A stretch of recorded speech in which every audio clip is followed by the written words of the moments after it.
ഭാരതത്തിന്റെ ശിരസ്സായ കാശ്മീർ താഴ്വരയിൽ ഗതാഗത വികസനത്തിന്റെ പുതിയ ചരിത്ര അധ്യായം കുറിക്കപ്പെടുന്നു.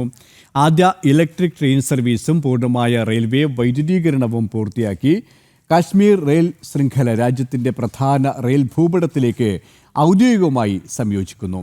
ചരിത്രപരമായ വന്ദേ ഭാരത് എക്സ്പ്രസിന്റെ വരവോടെ മേഖലയിലെ വിനോദസഞ്ചാരത്തിലും സമ്പദ് വ്യവസ്ഥയിലും വൻ വിപ്ലവമാണ് പ്രതീക്ഷിക്കുന്നത്. ഹിമാലയൻ മലനിരകളെ കീറിമുറിച്ച് ഭൂപ്രകൃതിയുടെ വെല്ലുവിളികളെ അതിജീവിച്ചാണ് ഭാരതീയ റെയിൽവേ കാശ്മീർ താഴ്വരയിലേക്ക് സ്വപ്ന പദ്ധതി എത്തിച്ചിരിക്കുന്നത്. രാജ്യത്ത് ഇലക്ട്രിക് റെയിൽവേ പാതകൾ 100% പൂർത്തിയാക്കിയതോടെ പരിസ്ഥിതി സൗഹാർദ്ദമായ അതിവേഗ ഗതാഗത യുഗത്തിലേക്കാണ് ജമ്മു കാശ്മീർ കാൽവെപ്പ് നടത്തിയിരിക്കുന്നത്. കൊടും തണുപ്പും പെരുമഴയും കനത്ത മഞ്ഞുവീഴ്ചയും ഇനി കാശ്മീരിലേക്കുള്ള യാത്രയ്ക്ക് തടസ്സമാകില്ല. ഏത് കാലാവസ്ഥയും പ്രതിരോധിക്കാൻ ശേഷിയുള്ള ഓൾ വെതർ റെയിൽവേ പാതയിലൂടെ വന്ദേ ഭാരത് എക്സ്പ്രസ് കശ്മീരിനെ രാജ്യത്തിൻ്റെ മറ്റ് നഗരങ്ങളുമായി നേരിട്ട് ബന്ധിപ്പിക്കുന്നു. അതിർത്തി സുരക്ഷയ്ക്കും പ്രതിരോധ നീക്കങ്ങൾക്കും ഈ റെയിൽവേ ലൈൻ വൻ കരുത്തായി മാറും. അടിസ്ഥാന സൗകര്യങ്ങളിലുണ്ടായ ഈ മാറ്റം കശ്മീരിലെ ടൂറിസം മേഖലയിൽ സമാനതകളില്ലാത്ത മുന്നേറ്റമാണ് സൃഷ്ടിച്ചത്.